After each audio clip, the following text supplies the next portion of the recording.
Welcome to the Refugee Poetry Hour. Excuse me, my name is Teresa Norman, and I'm the founder of Together in the UK.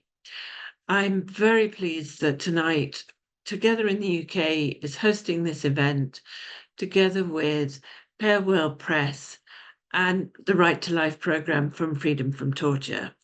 So tonight you are going to hear Camilla Reeves introduce writers from the Palewell Press, and you will then hear two writers from their community, and you'll hear Sheila Hayden introduce the Right to Life programme from Freedom from Torture, and then we'll have two writers from their community.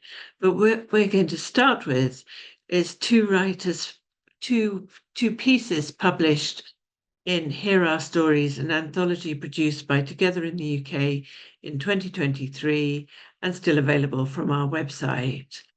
The first reader is Michelle Bent, who is a playwright, but also a rather talented actor. And she's kindly agreed to read Immigrant's Blues by Michael Nadoon, who sadly can't be here. And it's one of the most powerful poems I've ever come across about racism. And then secondly, you're going to hear from Lorraine Masai-Maponella, who is a poet. She's published two poetry books. She's an activist, and she has been in the asylum system and now has refugee status.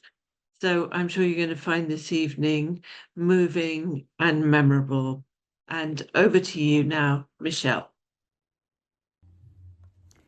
This is a final poem in a trilogy that Michael has written to showcase the struggle of a troubled man who's been destroyed in the pursuit of freedom. It reflects the depth of discrimination and humiliation faced by those of dark skin. They say I'm dirty and a drain from a shithole nation. This dirty drain is now a pain to a whole nation. Dark skin circumcised by a predator with a skin colour notion. Dark skin, right sin, white skin, right promotion. The humiliation continues to define the manuscript of my identity in slow motion, wrapped up in a pathetic portion. Self-mutilation has now become my daily portion. Understanding my redemption can only be acquired if I stop seeking liberation. What a sad light unfading to a migrant constant confession. The shadow of my sorrows yearn for a better tomorrow with less commotion. My melanin dictates whether I'm an immigrant or an expatriate in a land with more human right motion. This couldn't be corruption, but a correction to a defect that could falsify a white-skinned nation. They say I'm supposed to have thick skin. I'm supposed to lay down and die because of my skin colour. Repulsion. So I started shedding off the layer of my skin, keeping one step ahead of the persecutor, sin. This is no imagination or predestination. My skill is now defined by the uncoloured skin nation. We'll rise up to fight this discrimination, corruption. Our ancestors paid the price with a change to keep for my dark skin election. So marginalised just to see your civilizations. You say my skin tone is not aesthetic enough. So requires no recommendation. Your civil right is bad with no contrition. Machiavelli was your plan to dethrone the civilizations of a black nation. To kill a dog, you had to accuse him of having rabies from a dark-skinned nation. This is from a nation with a human heart that changes like a chameleon with no consideration, with a human mind that is full of extreme intellect of terror and delusion, with a human mouth that has the tongue of torture with brutal incisions. This dark-skinned species couldn't be the smartest of all, delineated as domestic animals, bred in cages to feed, to work, to please, to comfort, and to ease the pain of a stainless nation. Dark skin with no nation. Her master, prejudice, couldn't be hidden. Her arrogance for her skin colour couldn't be missing. Couldn't be tamed, now left to the range and roam the planet in search of a confiscated destiny. This is mutiny. But how can I be blamed for the blame they inflamed? How can I be shamed for the shame for the game they framed? Ironically, I am free as a bird, riding on the back of wind-assisted shame, floating down the stream of blame to proclaim my liberty in shame. Your dark is evil, and your evil is black. My pigment makes a white nation clinch to her purse with straight allegations. Take the blinders from your vision so you can see the power of segregation. Take the padding from your ears so you can hear the crying of a tearing nation. Your equality and I will be free with no questions. Your equality and I will be seen with no impression. Dark skin with no passion, they use their finest duplicity to mock our nudeness with no inclination. We've laughed to shield out crying tears while shuffling through our dreams with great suspicion. Accustomed to courage was the only way to steer our ship to the right direction. With blood, sweat, and tears, we paid the price, though it wasn't fair. Stolen from the cradle of our comfort, smears. Weeping for being stripped of our culture, steers. Your fantasies are captivated by a wicked soul, infatuated with the dark-skinned melanin. You fought hard to distort the achievements we erected. Now, our crowning achievement is to dismantle the great tombs you erected.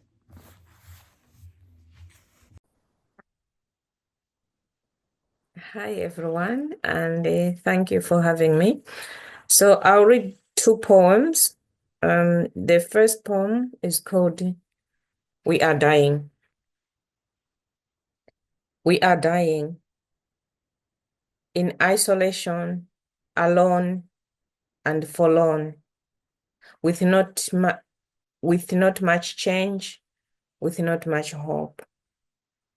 Even in death, there is. They don't matter. We are dying. No inquest, no investigation. Like a useless life has just gone. No one needs to know. We are dying. Our trauma is always downplayed. Wars, bullets were witnessed, and abuse flying towards us have made us feel unworthy, unloved, and undeserving. We are dying. We leave behind orphaned children, paralyzed by the meaninglessness of their own lives. Everything about us ignored. We are dying. The hand of oppression is heavy, but there's no need for muscles to lift it off. Come out, shout. We are dying. Sing their names. Let everyone know that they too once walked this earth. We are dying. Say their names. Remind the world of lives cut short, lives that mattered to us. We are dying. Beat the drums, drum the call to a siren. Not a war, but to a new level of consciousness that says our lives matter. We are dying. Break the silence. We too are humans, documented or not. Spread the message of love. We are dying. We are dying. We are dying. Thank you. And the second poem is my home. Excuse me, my new home. I have been exposed to the love of strangers, seen direct smiles or smiling faces under masks. It has been eye-opening to know that so much solidarity exists in this city, that a homeless girl can share a life and be provided with a home away from home. It has been a learning curve to have my privileges checked closely. For a Malawian girl to speak English and be handed numerous awards, it has been mind-blowing. To experience greatness alongside respected leaders, I have seen the better side of humanity. Love instead of hate. Love instead of hate. Love instead of hate. It warms my heart and gives me hope that humanity is in a better place in how it cares for other humans. Thank you. Thank you, Lorraine. That was absolutely beautiful. It's one thing reading your poems, it's another thing hearing how beautifully you read. And I think there's such a strong message in that poem about the need for us all to reach out to each other.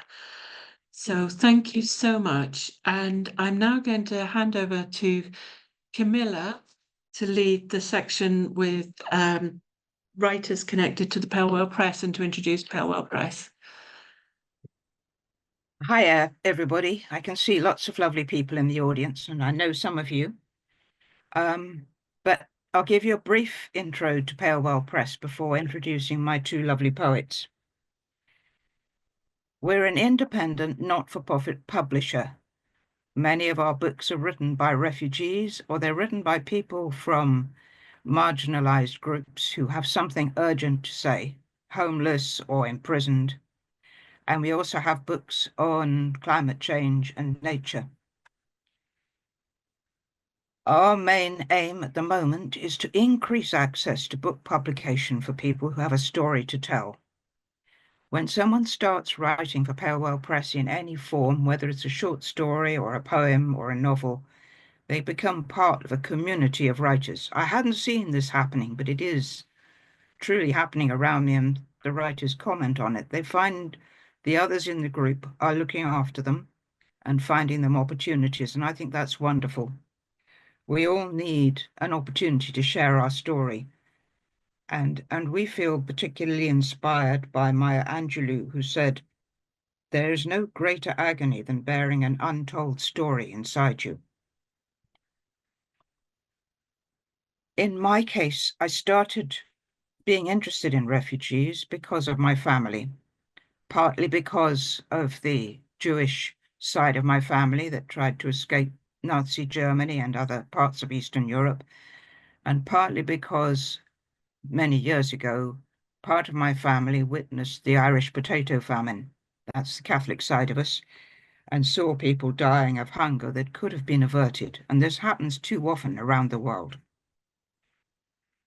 So far, we've published 90 books, many on the refugee crisis and human rights and situations in the developing world, but a lot also on nature, environment, and lost well-being.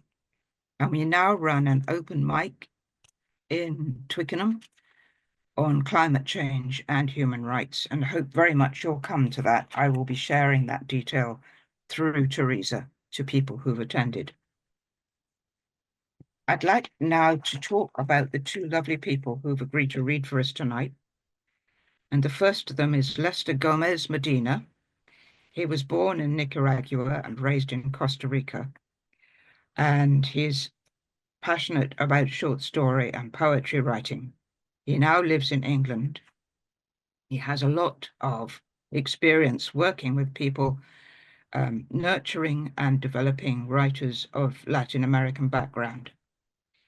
He's published Riddle of the Cashew through Exiled Writers, Inc., and had his poetry in English and Spanish in a lot of different places.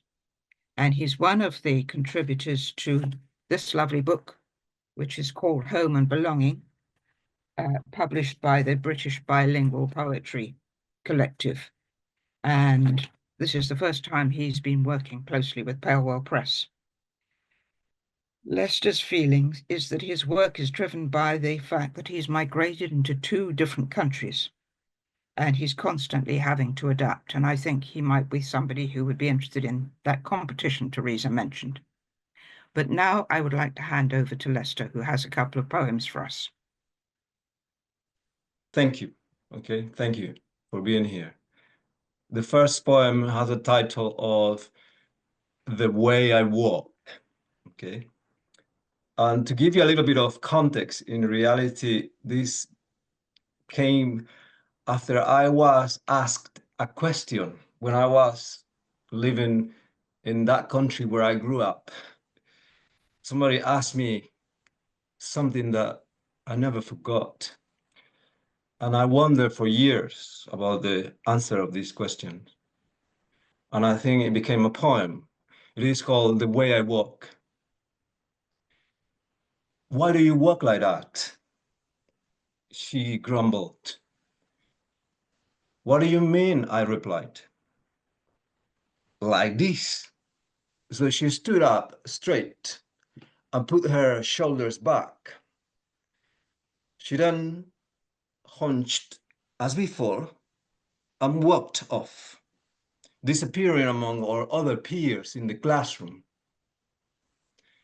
After school, at home, my mother and sisters asked me, "How was your first day?"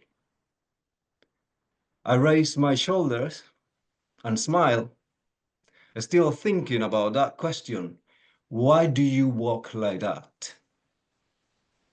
Later that afternoon, I stood in front of the mirror, wondering, how do I walk? So my reflection in the mirror gave me that look of, welcome to your new home. It then murmured, nothing is wrong. Nothing. So I just kept walking the way I walk. That was the first one. The second one is called Just Migrant. And the context for this one will be my analogy of what I myself as a migrant in a different place could be. And I picture myself as a volcano. From where I come from, there are many, and some of them are active in reality. And I sometimes observe how people, especially tourists, when they come and they see the volcanoes in the distance, and that is nice, it's cool, but they don't want to get close to them because, you know, volcanoes can erupt. So this is called migrants. Migrants advance as if they were going down the side of an active volcano. They go down like burning lava, blood from the volcano that is now forging its own life. They advance with an inner fire that they possess, or a fire that possesses them. They sink their feet into the sand and ash that the volcano from time to time erupts in anger. They go down taking cautious steps, sometimes looking up, not to pray or raise complaints to the sky, but to avoid the rocks that the volcano throws.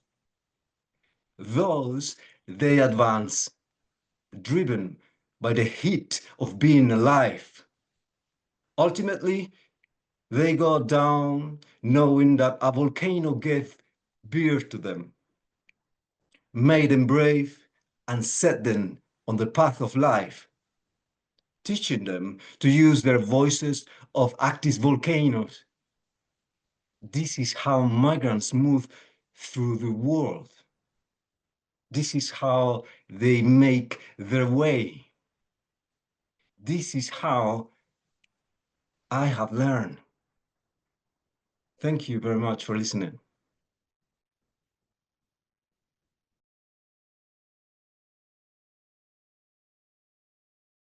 Thank you very much. Lester, I really love that volcano poem particularly. They go really well together, but the volcano poem, which is beautifully laid out on the page, conveys that sense of threat and power.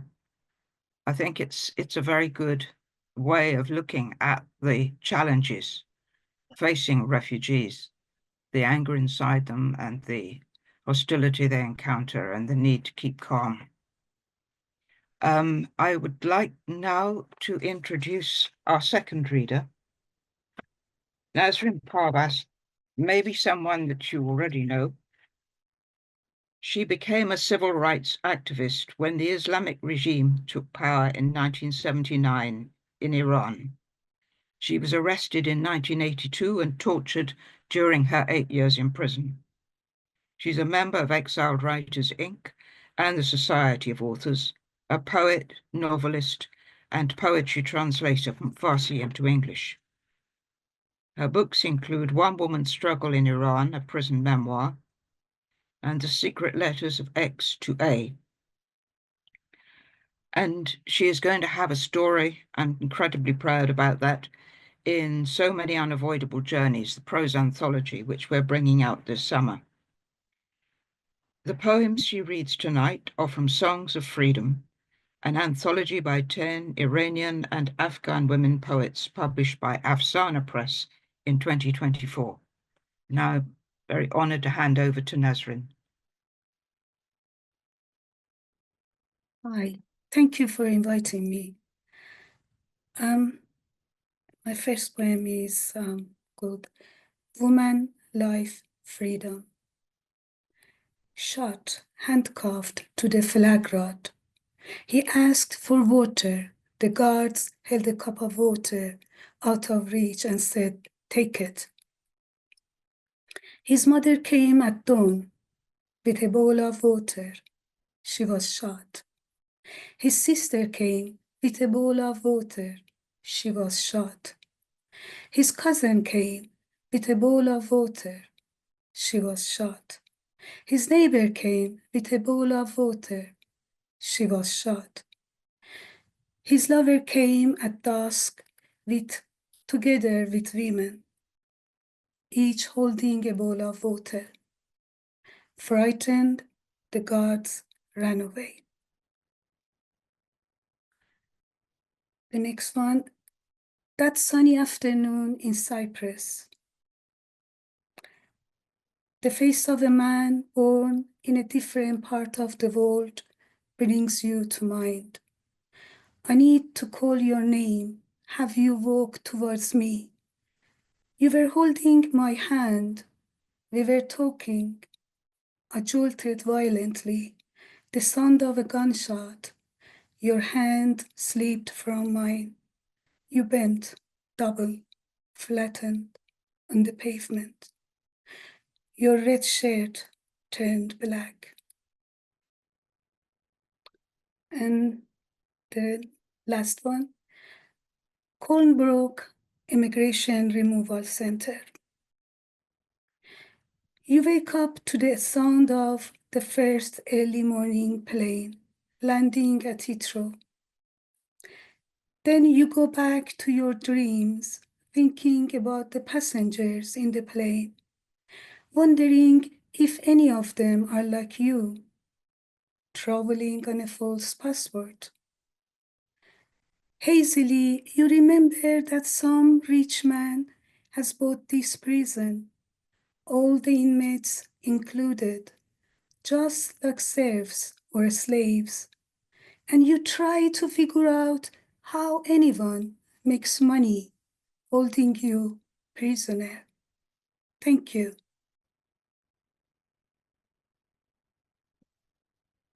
Nazrin, again, I am enormously moved by your poems.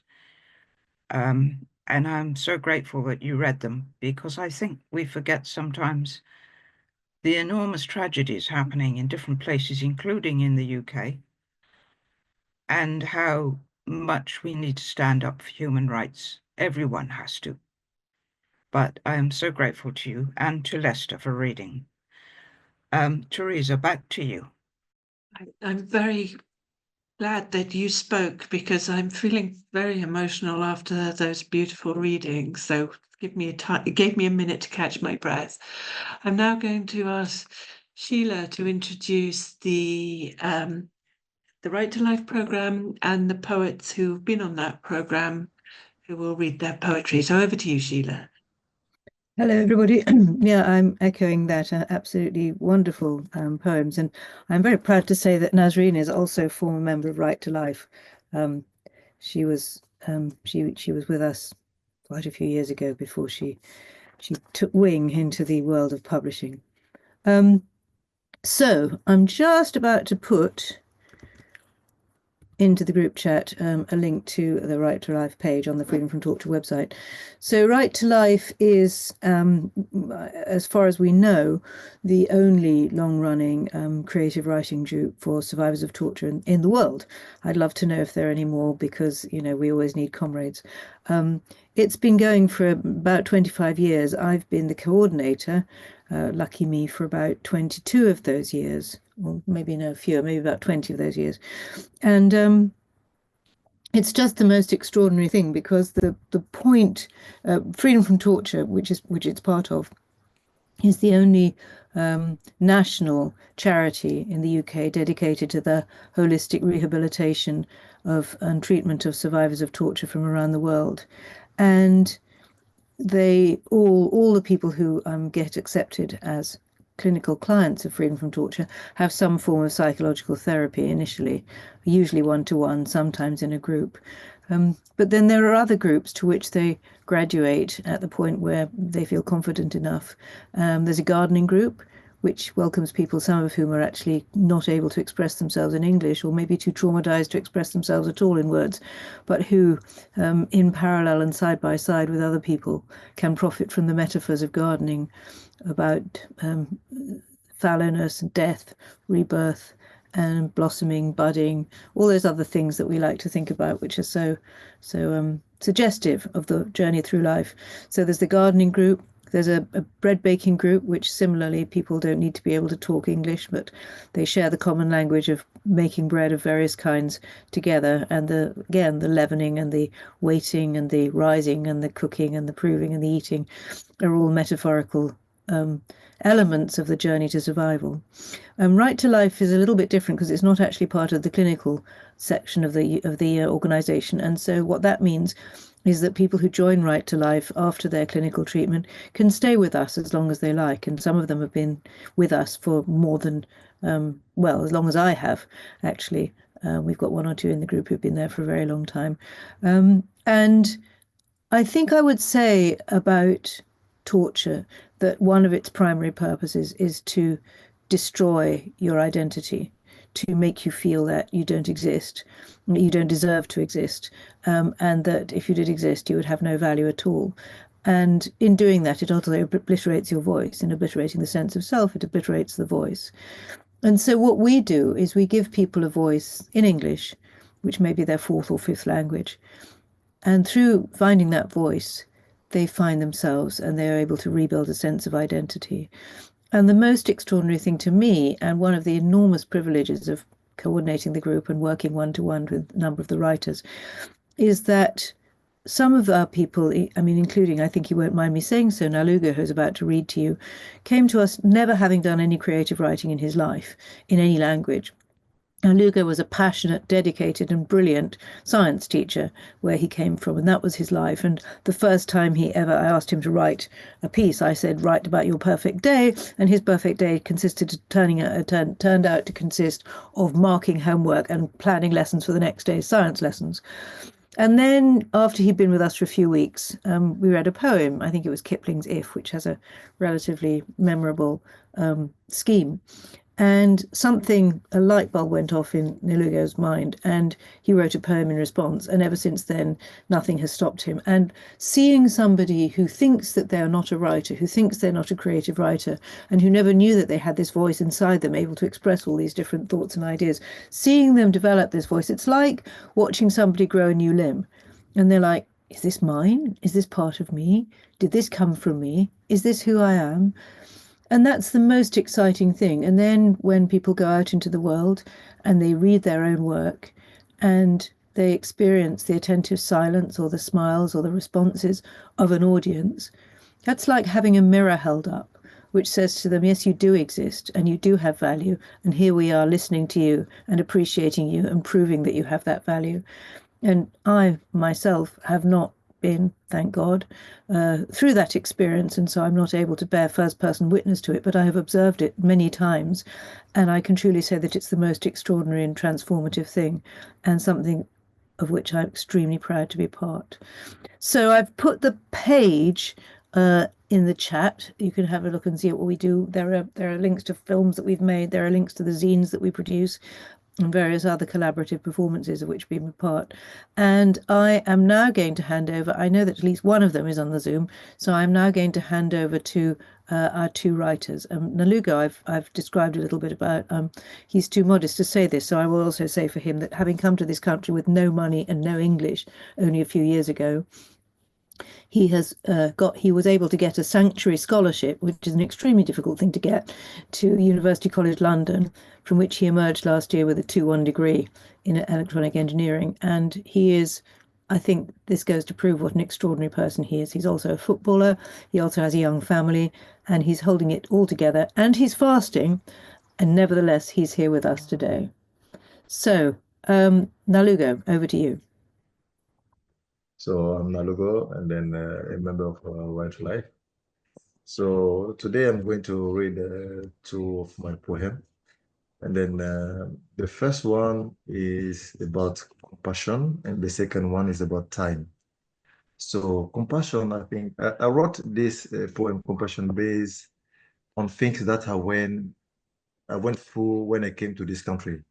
It was like I received support from some people, some kind people. So by showing their compassion to me, so I wanted to write something down to mark that time, to mark that support I received from them. Also, time, because during whatever I went through, is like I understand that time is that time in our life is so precious. So we need to we should enjoy it, and then we should live our life. So that's the main purpose. That's how I wrote these 2 poems. And then compassion. Okay, the first one, compassion. In the shadow of inner suffering, in the depths of my tormented mind, there was a deafening silence. I needed a calming hand to soothe my anguish. You saw my distress, my face marked by trials and sorrow. You refused to see me suffer. You refuse to see me lose my reason to live. To put an end to this distress, regardless of the color of my skin, my religion, or my culture. With tenderness and love, you reached from my hand and offered me a blessed sanctuary. You gave me a shoulder to lean on, to calm the storms that rage my heart, to quiet a mind wrecked with phantoms' memories. With you, I shared my weeping. At the same time, you weep my tears without considering yours, which flows because of me.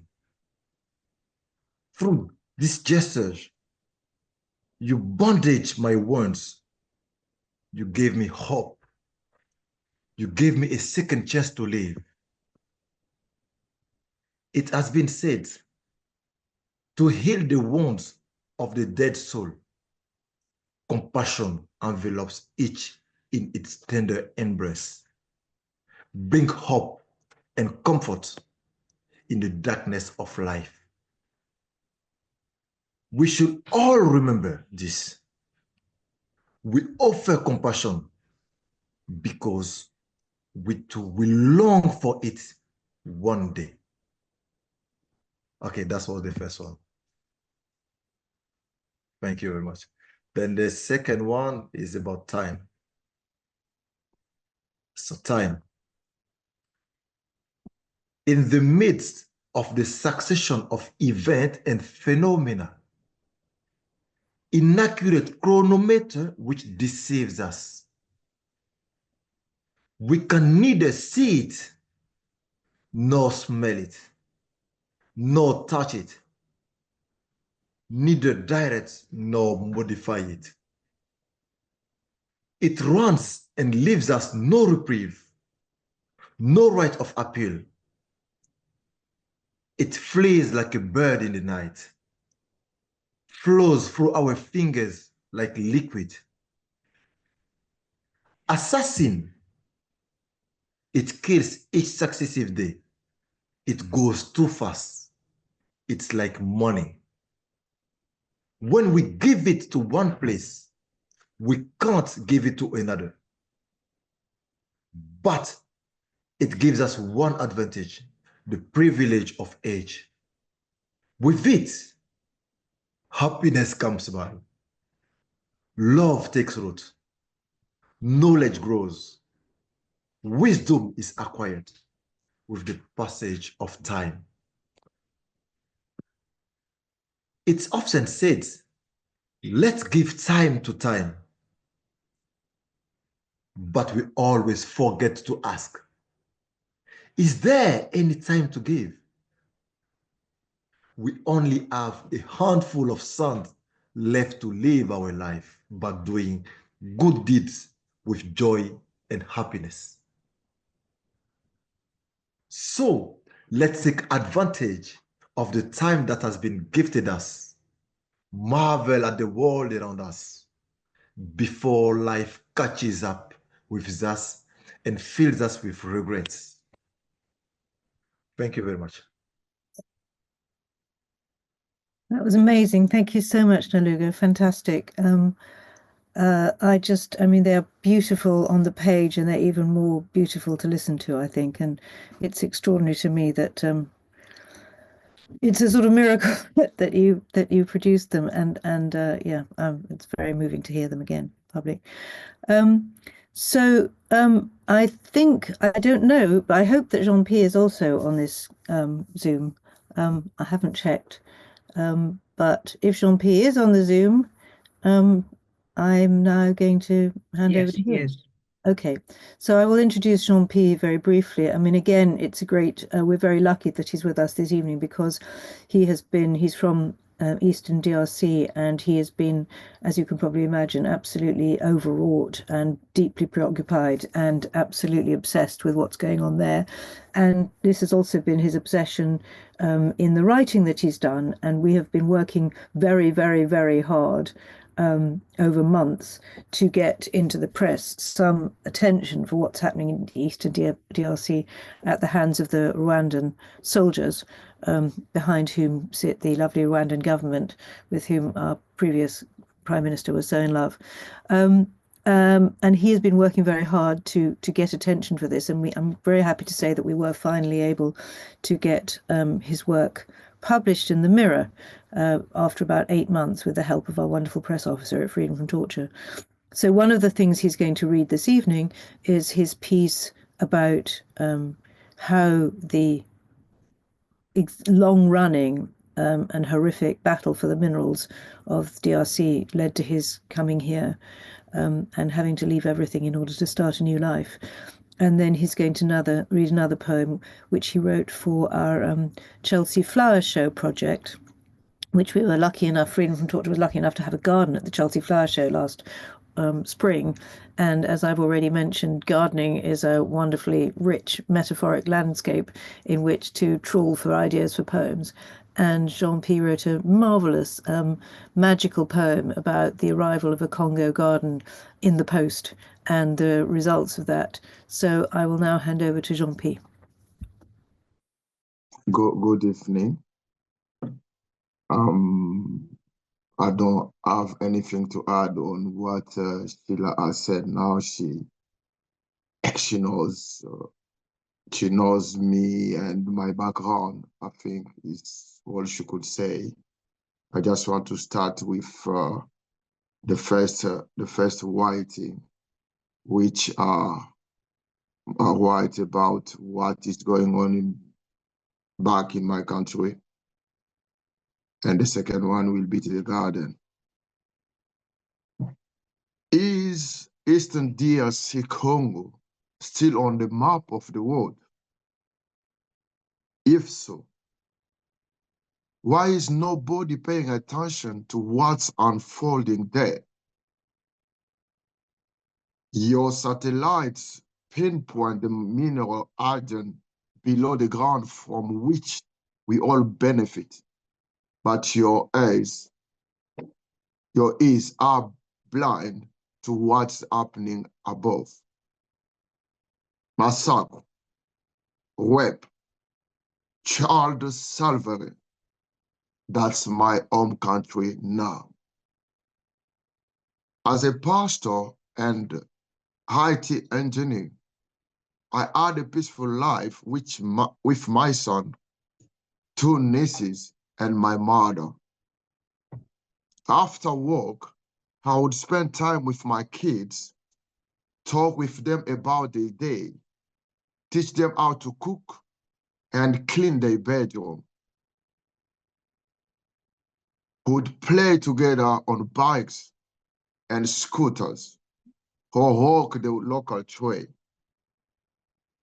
One evening, my 8-year-old son and I were sitting together whilst as grandma watched TV.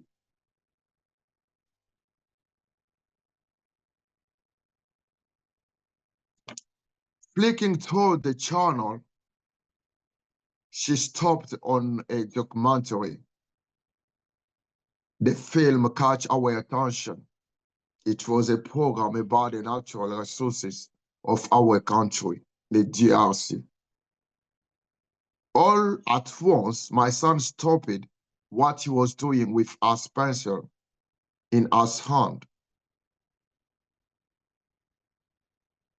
Then he turned to me and asked, "Dad, why are we told that the DRC is a geological treasure house of mineral resources, yet its people live in misery?" He was right. DRC has huge deposits of all the rare earth and mineral needed to make smartphones, laptops, and battery for electric cars. Things that people all over the world are greedy for. But the government doesn't share the profit with the people. And worse, now it is being invaded by soldiers from Rwanda fighting over this precious mineral. From then on, I was obsessed with how to answer my son's question. Reflecting on it led me to join an opposition party through which I could fight for change. So what lies beneath the Congolese soil should profit to the Congolese people.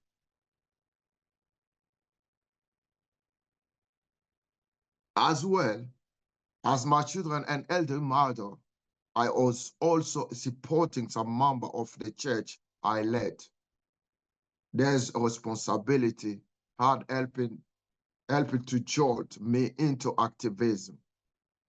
All I wanted was to make a difference in people's life. But as I began to protest corruption, the high cost of living and the dictatorship of the regime, just standing up for basic right everyone should enjoy, I was arrested and imprisoned, and all the people who depended on me become vulnerable.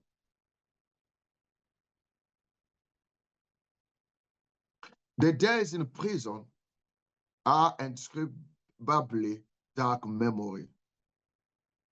On that I would not wish even on an enemy. You can spend days without eating, having a shower. That's the least of it. The routine of the day life are rape, torture, starvation. And manually, I had booked trouble on my family. One night I was crying, and the guard told me to shut up. I told him I can't. What will happen to my kids? My mom? I offered to help, and I gave him my cousin number, asking him to pass on a message. A few days later, they met up. The guard told my cousin that with money, he could arrange for me to be released. There was one condition: I had to leave the country. If I was found alive, a son life would be on the line. Somehow, my cousin found the money for the bride. And a few nights later, I was blindfolded and bundled into a van. My cousin took me to his house, where I stayed hiding for a week. He told me, I know how you love this country, but the only thing I can do for you is to get you out. Somehow, he got me a passport, and I found myself in the UK. The first step in this country were not easy. I had to learn to speak English, a third language after French and Lingala. I had to take a manual job, even though I'm ugly educated, but I persevered. And now the UK has become a place of safety, which I can call home. I work to put food on the table for my family, who were able eventually to join me in 2019. But whenever I see my kids hunting over the computer, I think of my country and what's happening. Because of the laptop and the one I'm writing on now, and maybe the phone you are watching on now, because of the mineral so abundant in my country, children the same age as mine are being killed. They are dying in the mines as soldiers or casualty of war. Women are being raped, the village destroyed. So, next time you get out your phone or open your laptop, buy a game for your kids, or get into your electric car, please think of me and my compatriots who have given them to you, and put the same energy you dedicate to peace in Ukraine and Gaza into bringing that peace to my beloved Congo too. I am going to read the same poem I wrote is about my Congo garden. Last summer, sitting on the sofa, watching a movie with my kids, a postman knocked on my front door. What a surprising day. It arrives in a decorative box. Tear off the cellotape. Here it is, my Congo garden. The first shock, the vivid green grass, flowered the whole room, my glorious Congo garden. The fountain water, the olive tree, fills the pond with fish and the soil with abundant earthy vegetables. My fertile Congo garden. Seated on my Congo garden chair, I sweat my feet out on the table. In absolute silence, my peaceful Congo garden. Listening to the lively chatter of the bird, healing flows inside me. Relaxed, Congo's fragrance from the trees, my soothing Congo garden. What a delightful moment. I now could put you in my pocket. Walk everywhere with it, all over London. My personal Congo garden. In the bath, underground or train, you become my everyday companion.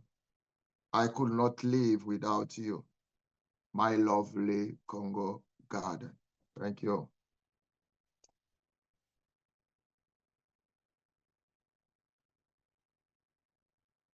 Okay, Sheila, did you want to just say anything to sort of just wrap up this session, or? No. Can you hear me? Can you hear me? Ah. I can hear you. Sorry, I just couldn't unmute myself. Yes, no, I don't think I've got anything more to say. I think they speak for themselves very eloquently. They do. And thank you so much to everybody for coming. Thank you very much to Camilla from Palewell Press, Sheila from Right to Life and Freedom Torture, and to all the poets who read their work so beautifully. I'm sure we've all got lots to reflect on from hearing these poems.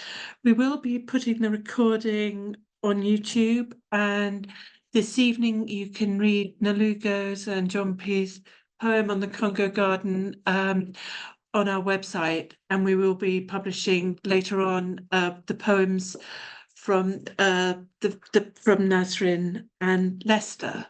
So we'll be putting up these posts this week. So please do check out our website, TogetherintheUK.co.uk. So I think that's all, and just say I am a small apology for confusion with the link, but we got there and we've all made it. So thank you for the beautiful comments you've been putting in the chat. And does anybody want to share a reflection? We've got 1 more minute because I always end on time with whatever we do. I think that you just put something in the chat so that everybody can see it. But it's been a very moving and powerful hour. And I think the power of words and our own words is been really exemplified today. So I will just say, I think we can bring this to an end now. So thank you so much for coming. We will be doing more events like this, I hope with more partnerships. So keep an eye out. Do subscribe to our newsletter, which you can find it on the Together in the UK website, and have a look at all the stories and think pieces that we've written. And of course, buy books from the Palewell Press and see what you can do to support this incredibly important organisation of Freedom from Torture. Thank you.